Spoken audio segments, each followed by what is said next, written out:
Hello. तो clear है ये, which doesn't optimise the objective function, मतलब जो ऑब्जेक्टिव फंक्शन को ऑप्टिमाइज नहीं करता, उसके रहने और न रहने से एलपीपी के ऑप्टिमल सॉल्यूशन को कोई फर्क नहीं पड़ता। तो सी ऑप्शन आएगा, which doesn't optimise the objective function. अब सेकंड फिर से रिडंडेंट पे ये कि in graphical solution method of LPP if two constraint do not intersect in the positive quadrant of the graph. ये तो वही ऑप्शन आ गया ना, कौन सा इसमें से करेक्ट आएगा? ज्यादा करेक्ट इसमें यही आएगा कि द सॉल्यूशन इज इनफिजिबल ही रहेगा। हाँ, अगर 1 2 रहेंगे तो फिर ये कर सकते हैं, बाकी इसका आंसर क्या आएगा? The solution is infeasible. Clear है सबको ये कि ग्राफिकल मेथड के अंदर अगर दो कंस्टेंट इंटरसेक्ट नहीं हो रहे, पॉजिटिव मतलब फर्स्ट क्वाड्रेंट में, मतलब एक्स और वाई दोनों पॉजिटिव होंगे, तो उस केस में सॉल्यूशन हमेशा क्या होता है? इनफिजिबल होता है। अनबाउंडेड के बारे में भी कुछ नहीं बोलेंगे, ऑप्टिमल के बारे में भी, तो क्या होगा? Solution is infeasible.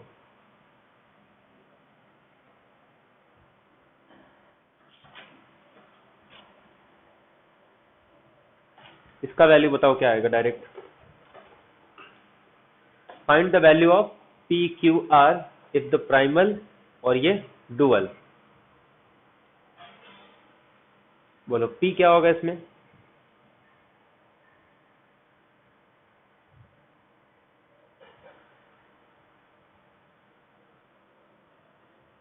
P Q are direct देख के समझ में आना चाहिए।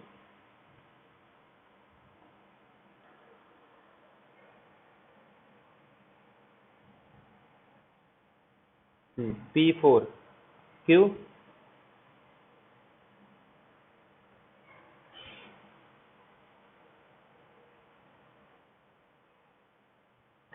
क्यू क्यू क्यू कितना आएगा? Q2 कैसे आएगा?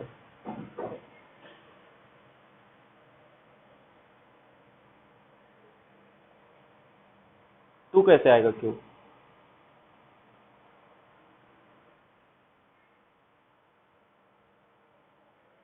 ये यहाँ चले जाएगा, तो यहाँ से जब इसको मैं कंपेयर करूंगा तो P के प्लेस पे 4 आ रहा है, R के प्लेस पे 2 आ रहा है। Q को हम लोग किससे, ये जो Q है यहाँ पे ऑब्जेक्टिव फंक्शन में चले जाएगा, तो Q की वैल्यू क्या आ जाएगी? 3। बाकी ये इनइक्वालिटी लेस देन में ग्रेटर देन में कुछ चेंज करने की जरूरत नहीं है। तो यहाँ से ये जो डिसीजन वेरिएबल का कोएफिशिएंट था, ये सारे यहाँ पे कंस्टेंट वाले आ जाएंगे, तो 4 और R के प्लेस पे 2। अब ये जो यहाँ पे जो कंस्टेंट का कंडीशन है, ये कहाँ चले जाएगा? ऑब्जेक्टिव फंक्शन पे, तो ये Q की वैल्यू 3 आ जाएगी, तो 4 3 2। तो 4 3 2 किसमें? सिर्फ लास्ट वाले ऑप्शन में, तो इसका मतलब इसका डी ऑप्शन करेक्ट आ जाएगा। क्लियर है ये?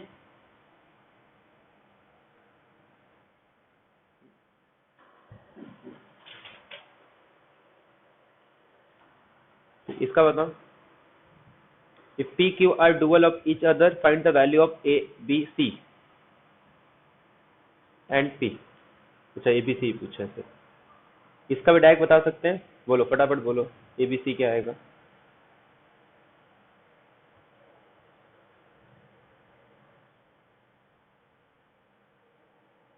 C का value 4, C is equal to 4, तो इसका मतलब B एलिमिनेट हो गया। A क्या आएगा? 5, तो D भी एलिमिनेट हो गया। अब A और B में से अपने को B निकालना पड़ेगा, तो B की वैल्यू क्या होगी? यहाँ का फर्स्ट रो, सॉरी यहाँ का फर्स्ट कॉलम, यहाँ का फर्स्ट रो, तो जब कंपेयर करेंगे 2 से 2 और B से 4, तो इसका मतलब क्या आ रहा है? 5 4 4, तो ए ऑप्शन इसका करेक्ट आ जाएगा ना। ए की वैल्यू 5, बी की वैल्यू 4 और सी कंडीशन यहाँ से 4, तो ए ऑप्शन करेक्ट है। ठीक है,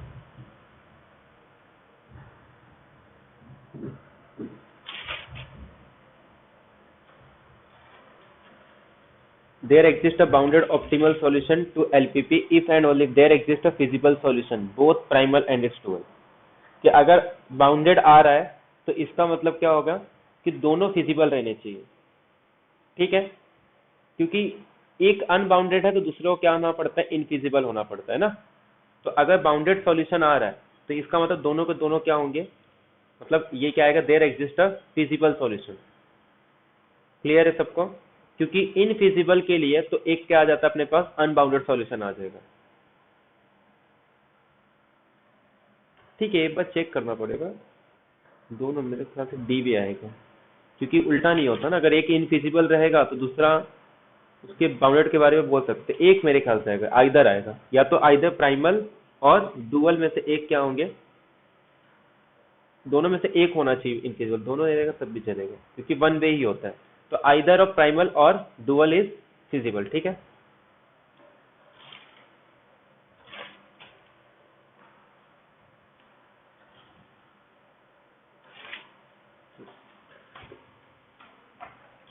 सेम इस बार भी एक ऐसे ही क्वेश्चन पूछा था।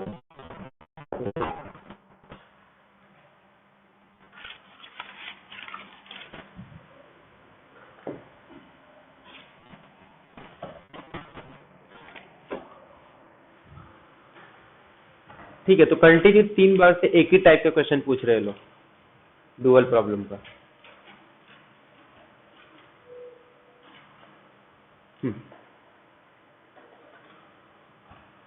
मैक्सिमाइज गिवन है, बस इसमें 3 वेरिएबल यूज किया, इसके पहले दो दो यूज करते थे कि अपने पास ऑप्टिमल है, अरे ऑब्जेक्टिव फंक्शन प्राइमल का और ये डुअल का। क्या निकालना है इसमें, P Q R A B C. Question का टाइप सेम है, सब कुछ वही है, बस यहाँ पे थ्री वेरिएबल यूज किया है। तो P Q R A B C निकाल सकते हैं, और इसको ऐसा पूरा मैट्रिक्स बनाने की जरूरत नहीं पड़ती, सीधे सीधे हम लोग बता सकते हैं क्या आएगा आंसर। किसी में इनइक्वालिटी चेंज करना नहीं है, तो सीधे सीधे यहां से 1 2 3 A B C is equal to 1 2 3 आएगा। ठीक है, 1 2 3 कि 1 2 2। यहां से देखो, पहले तो ये इधर इधर से निकाल लेते हैं, ये 1 -1 3 यहाँ चले जाएगा, तो ये तो ऑलरेडी इसमें कुछ चेंज नहीं किया। या तो फिर जहां ए बी सी है ना वो निकाल लो। ये ए बी सी की वैल्यू क्या आ जाएगी, ये जो मेरा पहला रो है, पहले तो इनइक्वालिटी चेंज कर लिया को, यहाँ पे ये लेस देन है, यहाँ पे ये ग्रेटर देन है, तो कोई दिक्कत नहीं, कुछ चेंज नहीं करना, डायरेक्ट निकालना। ये ए बी सी जो फर्स्ट रो है ना, यहाँ का फर्स्ट कॉलम आ जाएगा, तो 1 2 2। ठीक है, तो खाली ये चेक कर लो किसमें 1 2 2 है, तो पहला ऑप्शन एलिमिनेट, ये भी ऑप्शन एलिमिनेट, सब एलिमिनेट हो गए, सिर्फ बी ऑप्शन में आ रहा है। यहाँ पे भी 1 2 2 नहीं है, सिर्फ यहाँ पे 1 2 2 है, यहाँ पे भी 1 2 2 नहीं है, यहाँ पे भी 1 2 2 नहीं है, तो बाकी पी क्यू निकालने की जरूरत नहीं है। देखा जाए तो ये 10 सेकंड का क्वेश्चन है खाली। क्लियर है सबको, डायरेक्ट एलिमिनेट हो गया। बाकी अगर पी क्यू आर निकालना भी है तो डायरेक्ट निकाल सकते हैं हम लोग। पी क्यू आर है कहाँ लेकिन, अच्छा यहाँ पे है ना, पी क्यू आर। तो ये पी क्यू आर यहाँ का ऑब्जेक्टिव, यहाँ का कंस्टेंट है, तो 10 to 6, तो 10 to 6। भले 3 वेरिएबल यूज किया है, लेकिन अगर इनइक्वालिटी चेंज नहीं करना है ना, तो ये क्वेश्चन और सिंपल हो जाता है। तो यही एक क्वेश्चन पूछा ही था डुअल प्राइमल का हुआ। तो ये क्लियर है सबको, तो बहुत इंपॉर्टेंट है ये, यहाँ से चांसेस रहते हैं कम से कम तो एक क्वेश्चन तो कंफर्म बनेगा, और मैक्सिमम 3 क्वेश्चन भी बनते हैं इसके। तो एवरेज मान के चलो कि इस टॉपिक से 2 क्वेश्चन हो जाएंगे। ठीक है, मिनिमम एक होगा, एवरेज देखेंगे 2 क्वेश्चन यहाँ से हर बार बनते हैं। तो एक अपना ग्राफिकल मेथड से, मतलब देखा जाए तो 3 to 4 क्वेश्चन हो गया, जिसमें से एक क्वेश्चन बनेगा थ्योरी पार्ट पे, थ्योरी पार्ट मतलब basic feasible solution, convex set, वो सबसे रिलेटेड। एक क्वेश्चन बनेगा ग्राफिकल मेथड से, और अगर यहाँ पे 3 क्वेश्चन पूछ लिए तो एक क्वेश्चन डुअल का पूछेंगे। अगर डुअल पे 2 क्वेश्चन पूछ लिए तो ग्राफिकल मेथड और यहाँ से ये, मतलब एवरेज देखा 4 क्वेश्चन यहाँ से बनेंगे, दोनों को अगर मिला देंगे तो 4 क्वेश्चन यहाँ से बनते, और बाकी एक क्वेश्चन ट्रांसपोर्टेशन पे बनता है। बाकी 3 क्वेश्चन हर बार टॉपिक चेंज करते हैं। ठीक है, ये कंफर्म नहीं है कि कब क्या बनाएंगे, हर बार 3 क्वेश्चन को चेंज करते हैं, अलग अलग टॉपिक हमेशा डाल, तो इसलिए प्रीवियस ईयर से जितने भी टॉपिक है सब कर लो।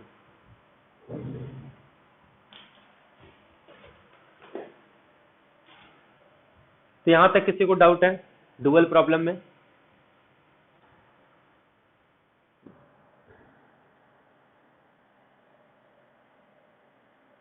NLPP, non linear programming problem, या फिर QPP, क्वाड्रेटिक प्रोग्रामिंग प्रॉब्लम।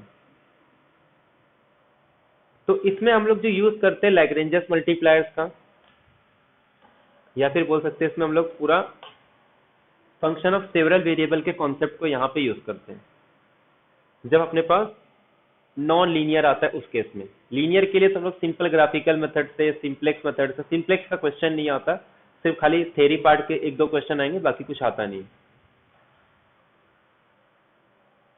तो नॉन लीनियर प्रोग्रामिंग प्रॉब्लम में जैसे मान लो z इज इक्वल टू कुछ इस टाइप का इक्वेशन, क्वाड्रेटिक फॉर्म हो गया ना अपना लीनियर अलजेब्रा में, तो वैसे ही रहेगा। अगर मैं क्यू पीपी की बात करूं क्वाड्रेटिक प्रोग्रामिंग प्रॉब्लम की, तो वो क्वाड्रेटिक फॉर्म के टर्म्स में ही आएगा। तो इसके पास कैसे रहेंगे, बट हाँ होमोजीनियस नहीं रहेगा, मतलब x1 के टर्म्स आ सकते हैं, जरूरी नहीं है 2 डिग्री के, मतलब ये आ सकते हैं ना, a1 x1 टाइप का होगा, a2 x2, a1 x1 x2, a2 x2 x1, a3 a4, मतलब ये टाइप के इसमें सारे आएंगे। और ये जरूरी तो नहीं इस टाइप के रहेंगे, x1 का स्क्वायर भी आ सकता है, इसमें कुछ कोएफिशिएंट होंगे, ऐसे x2 का स्क्वायर भी आ सकता है। तो मतलब ये टाइप किस में रहेंगे, किसमें, क्वाड्रेटिक फॉर्म में, क्वाड्रेटिक फॉर्म या क्वाड्रेटिक प्रोग्रामिंग प्रॉब्लम में। तो ये क्लियर है सबको, मतलब x1 into x2, x1 square x2 square, या फिर x1 x2, ये टाइप के रहेंगे। तो जब भी अपने को ये टाइप का क्वेश्चन गिवन है, देखो थ्योरी लिखा है क्या, इसमें होगा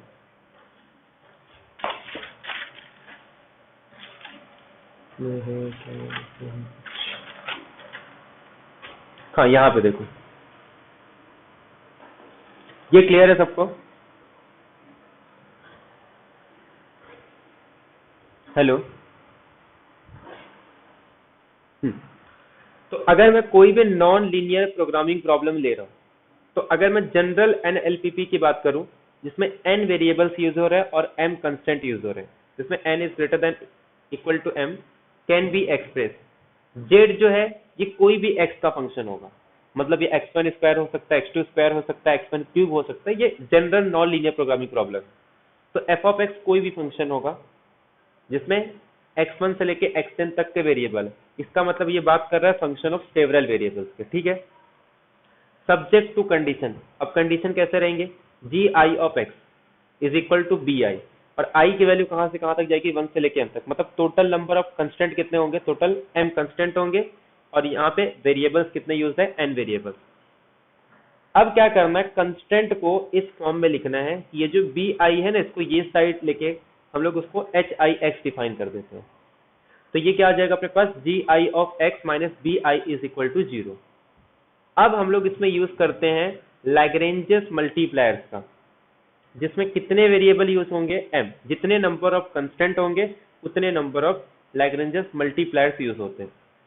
अब लैग्रेंज फंक्शन इस फॉर्म कैसे लिखना, कैसे इसको, x और लैम्डा, एक तो x के ये n वेरिएबल यूज होंगे और जितने m कंस्टेंट थे उतने वेरिएबल यूज होंगे।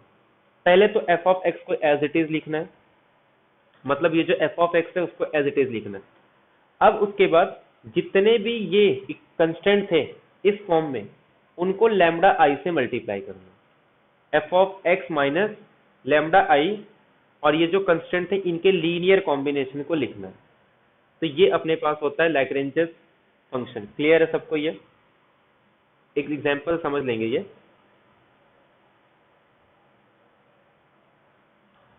ठीक है, तो एक एग्जांपल लेके देखते हैं इसका।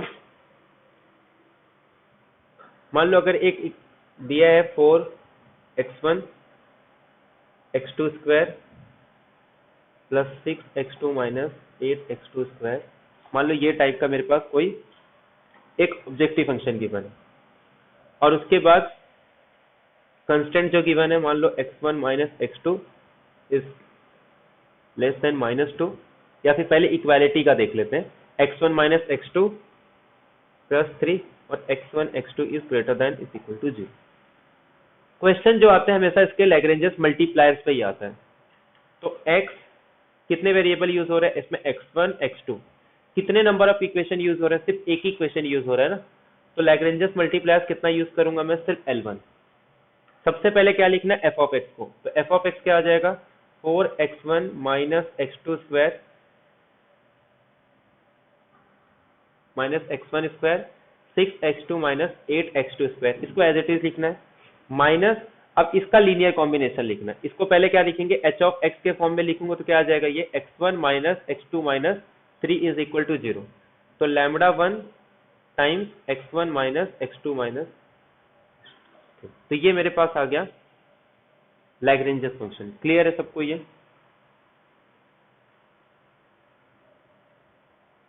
ऐसे दो इक्वेशन होते हैं तो ऐसे में h2x निकालता और लैम्बडा 2 इंटू जो मेरे पास h2x आता। ऐसे 3 होते हैं तो लैम्बडा 3 s3x, इस फॉर्म में लिखते हैं इसको। अब अगर इसके ऑब्जेक्टिव फंक्शन को निकालना है ना, तो ऑब्जेक्टिव फंक्शन के लिए जो नेसेसरी और सफिशिएंट कंडीशन आता है, जितने भी वेरिएबल यूज कर रहा हूं उनके रिस्पेक्ट में इसका पार्शियल डेरिवेटिव लेना है और वो 0 आना चाहिए। और ये अपने को पता है, चाहे डेरिवेटिव हो वहां पे भी हम लोग क्या लेते हैं, with respect to ordinary derivative के रिस्पेक्ट में, सॉरी पार्शियल डेरी, अगर ऑर्डिनरी डेरिवेटिव है तो ऑर्डिनरी डेरिवेटिव करते हैं, अगर हाइयर डायमेंशन पे क्या करते हैं, एक्स के रिस्पेक्ट में पार्शियल डेरिवेटिव 0 आना चाहिए, वाई के रिस्पेक्ट में पार्शियल डेरिवेटिव 0 आना चाहिए, या फिर जितने भी कोऑर्डिनेट यूज कर रहे हैं ना, हर एक के रिस्पेक्ट में उसका पार्शियल डेरिवेटिव 0 आना चाहिए। ये अपना नेसेसरी कंडीशन है। बाद में सफिशिएंट कंडीशन बहुत सारे होते हैं, लेकिन नेसेसरी कंडीशन वही होता है। क्लियर है सबको ये?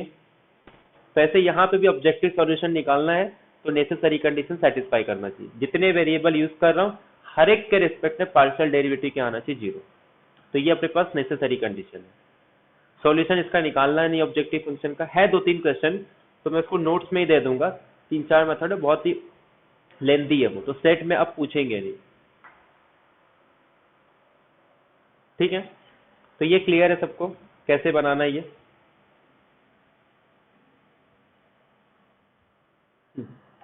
तो ये तो मैंने इक्वालिटी के लिए ले लिया ना। अगर मान लो ये इनइक्वालिटी होगा तो उस केस में क्या करेंगे, जैसे मान लो अगर ये लेस देन है तो उस केस में हम लोग क्या करते हैं, स्लैक वेरिएबल यूज करते हैं। तो ये इससे लेस देन है, इसका मतलब कोई पॉजिटिव नंबर में इसमें ऐड कर दूं तो इसके इक्वल आ जाएगा, तो x1 माइनस x2। तो यहाँ पे जब पॉजिटिव नंबर ऐड करते हैं तो उसको स्क्वायर के फॉर्म में लेते हैं, जैसे मतलब p1 स्क्वायर ले लो, या फिर किसी बुक में r1 स्क्वायर, s1 स्क्वायर, कोई भी मतलब ऐसा वेरिएबल इस फॉर्म में लेना है। तो -3 इज इक्वल टू 0 और इसको नाम देना है h1x। ऐसे दो इक्वेशन है, मान लो x2 प्लस x3, अगर ग्रेटर देन होगा तो वो अपने पास सरप्लस वेरिएबल होगा, और लेस देन है तो उसको स्लैक वेरिएबल बोलते हैं। तो ये p1 स्क्वायर के फॉर्म में इसको लिखना है, या फिर क्वेश्चन में जो वेरिएबल यूज किया वो वेरिएबल हम लोग यूज कर सकते हैं। तो ये क्लियर हो गया इनइक्वालिटी के लिए कैसे करना है।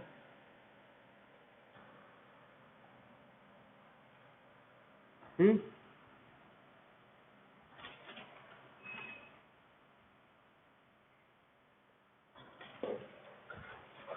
तो इस बार तो नॉन लीनियर का नहीं आया था, तो लास्ट टाइम जो एक क्वेश्चन था वो नॉन लीनियर का आया था,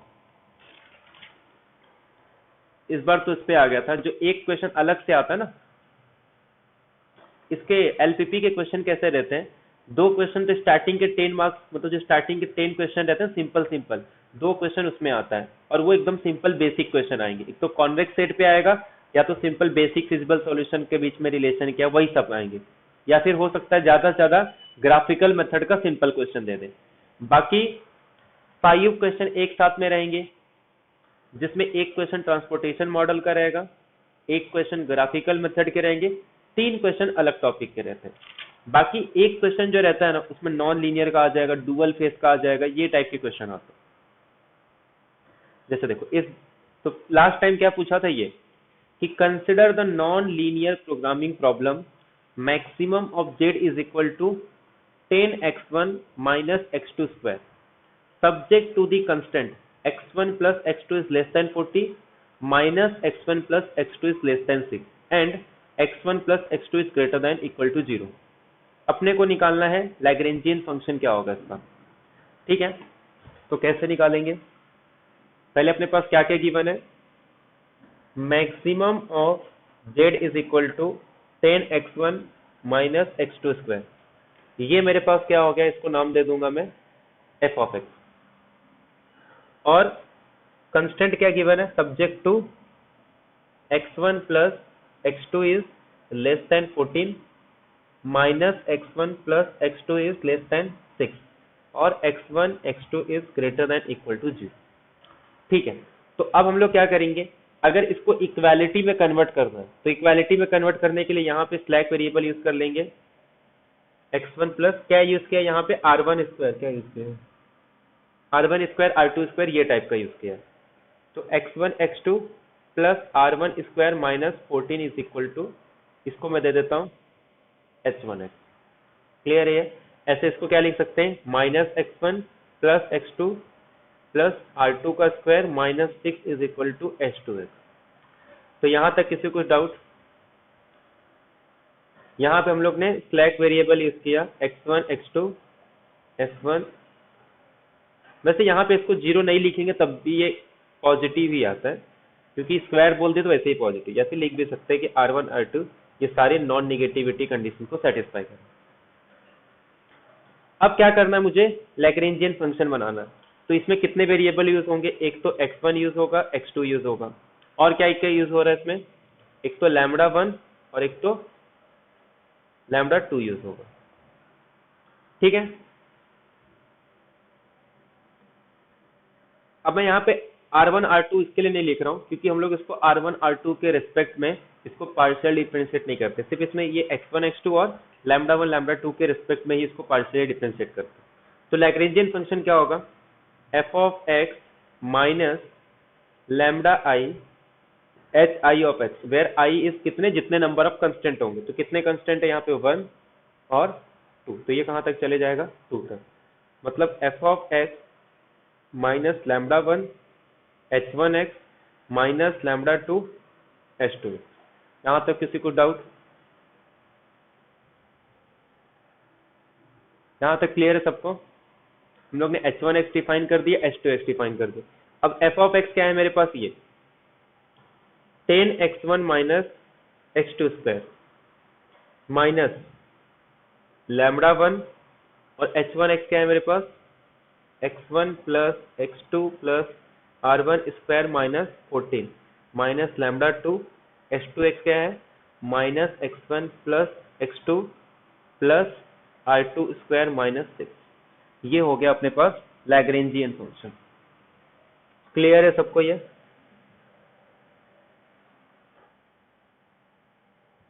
तो ये अपने पास f of x minus λ1 minus λ2, और ये अपने पास ये आ जाएगा पहला इक्वेशन का जो h1x था और ये x2x। तो ये एक बार समझ में आ गया तो बाद में हर बार निकालने की जरूरत नहीं पड़ती, वो डायरेक्ट समझ में आ जाता है कि इसका आंसर क्या आएगा।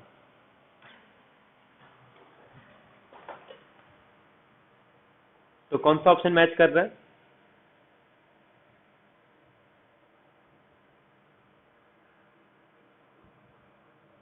हम्म,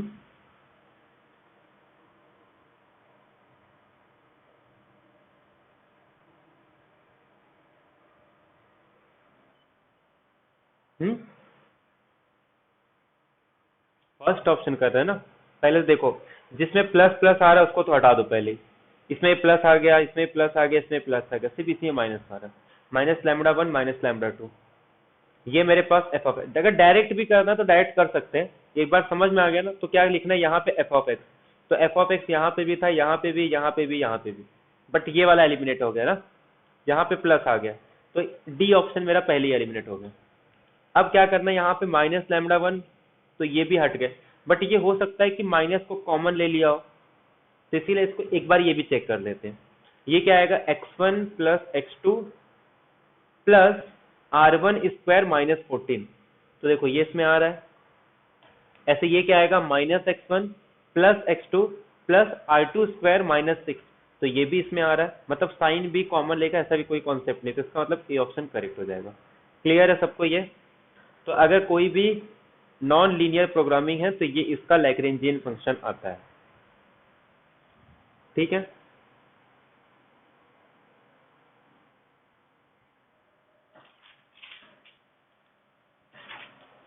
हाँ, अब इसमें बहुत सारे मेथड हैं जिसका यूज करके इसको सॉल्व भी करते हैं, बट वो सब बहुत ही लेंदी है, तो वो सब अब स्टेट में पूछेंगे नहीं। पहले टाइम रहता था कम, मतलब 2 अलग अलग पार्ट थे, तो पार्ट सी में वो सब क्वेश्चन डाल देते थे, बट अब कैसा 2 आवर्स में 100 क्वेश्चन करना है, तो अब वो देंगे नहीं।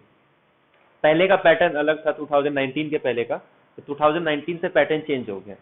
तो इसमें बहुत सारे ऐसे क्वेश्चन है ना जो पहले लेंदी देते थे बट अब वैसा देते नहीं। अब कोई भी क्वेश्चन ऐसा नहीं रहता जिसको सॉल्व करने में बहुत टाइम जाएगा।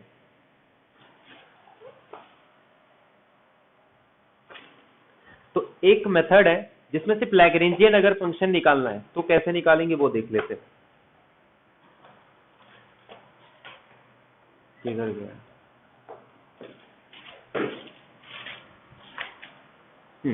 ये ध्यान दो थोड़ा। तो सेम ऐसे ही रहेगा, थोड़ा इसमें डिफरेंस है। देखो वॉल्स मेथड क्या कहता है, अगर अपने पास कोई क्वाड्रेटिक प्रोग्रामिंग प्रॉब्लम है जो इस फॉर्म में है कि z f of x is equal to c j x j, मतलब जो सिंपल x1 x2 ये टाइप के रहेंगे वो, और ये इसमें जिसमें x1 इंटू x2 या x1 स्क्वायर वो टाइप के, तो ये लिखा है। कंस्टेंट अपने पास है ये। अब देखो इसमें इंपॉर्टेंट क्या है, खाली ये समझो कि मेथड क्या है कन्वर्ट करने का, ये खाली ये ध्यान से देखो। कंस्ट्रक्ट द लैग्रेंजियन फंक्शन कैसे बनाते हैं, एल वाई एस, इसमें एक एस स्लैक वेरिएबल यूज करते हैं, एक लैम्बडा यूज करते हैं, एक यू यूज करते हैं, ठीक है। ये क्या यूज कर रहे हैं इसमें से, लैम्बडा 1 लैम्बडा 2 u1 u2, ये कैसे समझ में आएगा देखो। पहले तो एफ ऑफ एक्स लिखना जैसे वहां पे लिखना था, ठीक है, तो पहले तो एफ ऑफ एक्स लिख देंगे, बट उसमें क्या करते थे हम लोग माइनस लैम्बडा 1, और बाकी ये तो वही इक्वेशन है। ये अपने पास कंस्टेंट जो राइट साइड में था उसको ये साइड लेके आ गया, और ये अपने पास स्लैक वेरिएबल। बट इसमें एक चेंजेस, यहाँ पे एक अलग वेरिएबल यूज करते हैं यूजे, और इसमें क्या करेंगे, जितने भी वेरिएबल्स हैं, जैसे x1 अगर एक इक्वेशन यूज कर रहे हैं, एक इक्वेशन नहीं जितने वेरिएबल यूज कर रहे हैं, जैसे एक वेरिएबल अगर x1 यूज किए ना तो उसके साथ एक स्लैक वेरिएबल यूज करना है। अगर x2 वेरिएबल यूज कर रहा है तो उसके साथ एक स्लैक वेरिएबल यूज करना है, और उसके साथ जो लैग्रेंजियस मल्टीप्लायर है वो u1 u2 ये फॉर्म में करना है। बस ये अलग से इंट्रोड्यूस करना है। क्लियर है सबको ये?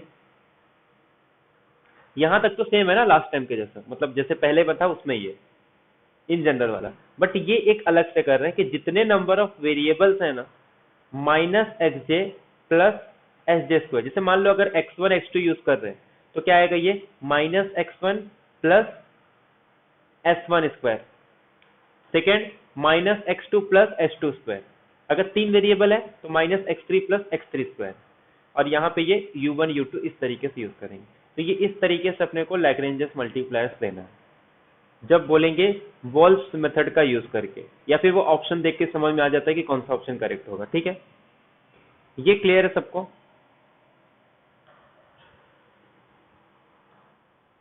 अब जो क्वेश्चन पूछा था ना उसमें ये जो हम लोग इसको x के रिस्पेक्ट में डिफरेंशिएट करते हैं वो जीरो आना चाहिए, y के रिस्पेक्ट में डिफरेंशिएट करते हैं वो जीरो आना चाहिए, तो उसको बोलते हैं कून टक्कर कंडीशन, ठीक है।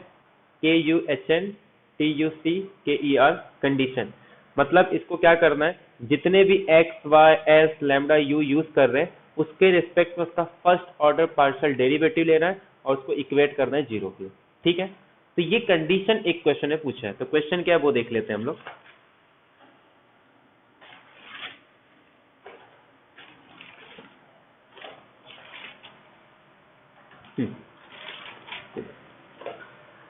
तो एक अपने को क्वाड्रेटिक प्रोग्रामिंग प्रॉब्लम दिया है, इज गिवन एज, तो Z is equal to 2x1 plus 3x2 minus 2x1 square.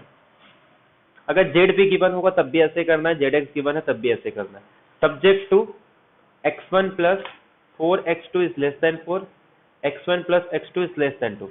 तो पहले तो दो इक्वेशन है, तो जो लैम्बडा वाला रहेगा दो इक्वेशन वहां से बनेंगे, और कितने वेरिएबल यूज हो रहा है, x1 x2, तो इसका मतलब u1 u2 भी दो यूज करना रहेगा। तो यहाँ पे देखो कितने वेरिएबल यूज किए, एक तो लैम्बडा 1 भी यूज किया है, लैम्बडा 2 भी यूज किया है, u1 भी यूज किया है और u2 भी यूज किया है, तो 4 वेरिएबल यहाँ पे यूज किए। तो u1 u2 कहाँ से आया है, वॉल्स मेथड का जो था वहां से। तो पहले क्वेश्चन लिखते हैं फिर सॉल्व करते हैं। तो जेड क्या गिवन है अपने पास, 2x1 plus 3x2 minus 2x1 square, ठीक है। और अपने पास जो कंडीशन कंस्टेंट गिवन है कि x1 plus 4x2 is less than 4, x1 plus x2 is less than 2। तो मैं डायरेक्ट इसका लैग्रेंजियस फंक्शन ही लिख रहा हूं, x1 x2 और क्या क्या यूज होगा। अब इसमें देखो हम लोग क्या क्या यूज करने वाले इसमें। एक तो यहां पे एक वेरिएबल यूज करूंगा r1 r2, ठीक है। और क्या क्या यूज करूंगा, वैसे इसको नहीं लिखेंगे तब भी चलेगा। और मैं जो और अलग से वेरिएबल यूज कर रहा हूँ वो क्या क्या यूज कर रहा हूँ, जितने नंबर ऑफ x1 x2 है तो इसके रिस्पेक्ट में एक s1 यूज करूंगा, x2 के रिस्पेक्ट में एक s2 यूज करूंगा, और लैम्बडा वन दो इक्वेशन है इसके रिस्पेक्ट में एक लैम्बडा वन और लैम्बडा टू, दो वेरिएबल यही अलग से यूज कर रहा हूँ तो इसके लिए म्यू1 और म्यू2। तो इतने नंबर ऑफ वेरिएबल्स यूज होंगे, बाकी दो और एक r1 r2 यूज होंगे। तो ये क्लियर है सबको। अब देखो f of x minus lambda I H I x I is going from 1 to 2, क्योंकि कितने इक्वेशन है, 2 इक्वेशन है, माइनस म्यू आई, और यहां पे क्या लिखते हैं X J plus S J square, where J is going from 1 to 2। तो ये आ जाएगा एफ ऑफ एक्स के प्लेस पे 2x1 plus 3x2 minus 2x1 square, minus ये कितने हैं, लैम्बडा वन लैम्बडा टू, तो ये आ जाएगा मेरे पास लैम्बडा वन, और ये h1x क्या होगा, एक तो x1 plus 4x2 minus plus r1 square, और ये यहाँ के क्या आ जाएगा -4। ऐसे ही माइनस लैम्बडा टू, ये इससे करेंगे तो ये आ जाएगा अपने पास x1 plus x2 plus r2 square -2। फिर उसके बाद म्यू1 का लेंगे तो ये आ जाएगा म्यू1 minus x1 plus h1 square minus म्यू2 x2 प्लस h2 स्क्वायर। तो ये अपने पास लैग्रेंजियस फंक्शन बन गया। यहाँ इसमें किसी को डाउट है, ये तो फर्स्ट क्वेश्चन के जैसे था, बस ये एक नया इसमें यूज कर रहे हैं, बाकी तो सेम वही है। तो ये क्लियर है सबको। अब क्या करना है, इसमें जितने x1 के है उसको अलग कर लो, जितने x2 है उसको अलग कर लो, क्योंकि उसके रिस्पेक्ट में अपने को पार्शियली डिफरेंशिएट करना है। अगर मैं इसको x1 के सारे कोएफिशिएंट को एक साथ रखूं, क्योंकि जो दो कंडीशन दिया हुआ एक x1 और x2 के रिस्पेक्ट में, तो ये क्या आ जाएगा 2x1 minus 2x1 square minus lambda one x1 minus lambda 2x1, और एक तो ये आ रहा है प्लस म्यू1 x1। इतने ही आ रहे हैं, और कोई x1 का टर्म दिख रहा है कहीं पे?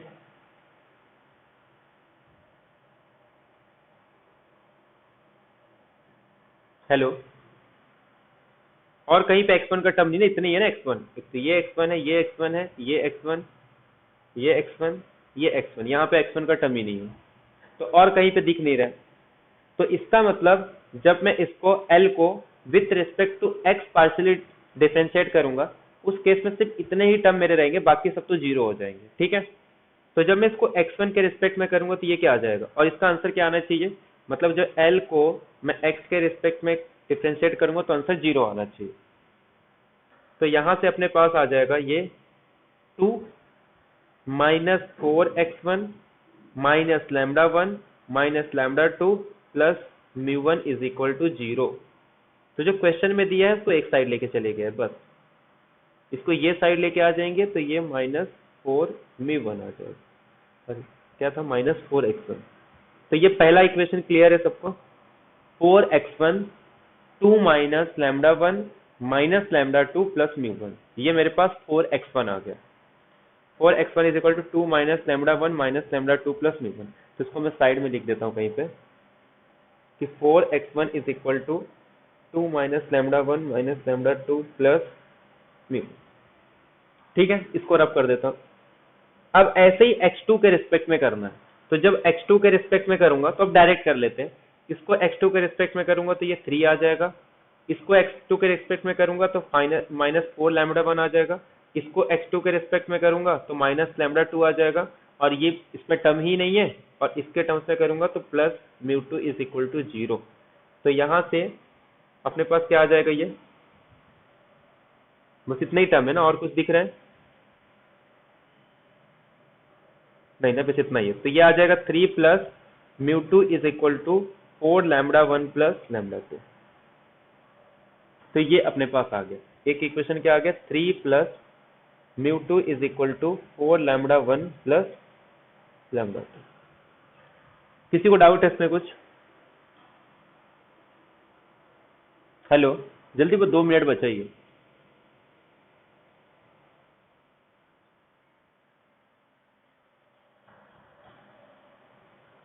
तो ये अपना ऑप्शन आ जाएगा, जिसमें भी ये रहेगा वो वाला करेक्ट होगा।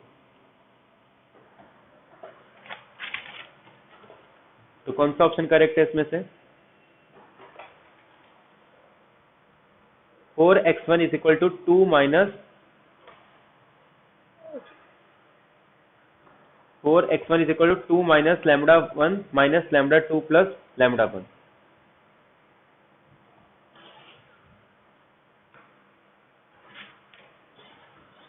देखो 4x1 तो सब में है, 2 माइनस लैम्बडा 1 किस में है, सिर्फ एक तो इसमें है, लेकिन इसमें -2 आ गया, तो ये भी एलिमेंट सिर्फ इसी ऑप्शन में आ रहा है। तो 4x1 is equal to 2 minus lambda 1 minus lambda 2 plus mu 1 and 3 plus mu 2 is equal to 4 lambda 1 plus lambda 2। ठीक है, तो ये डी ऑप्शन मेरा करेक्ट हो गया।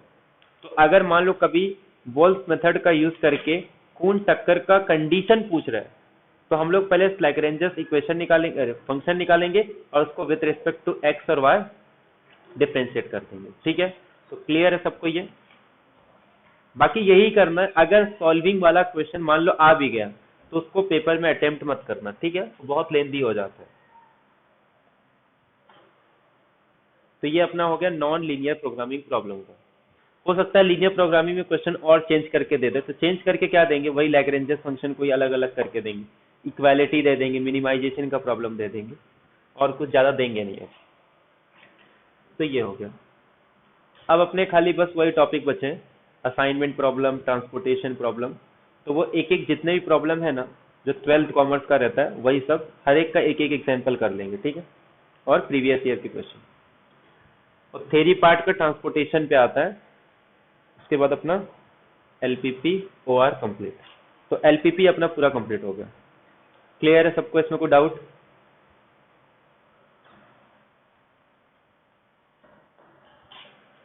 ठीक है, चलो, तो अब अपना एलपीपी भी पूरा कंप्लीट हो गया।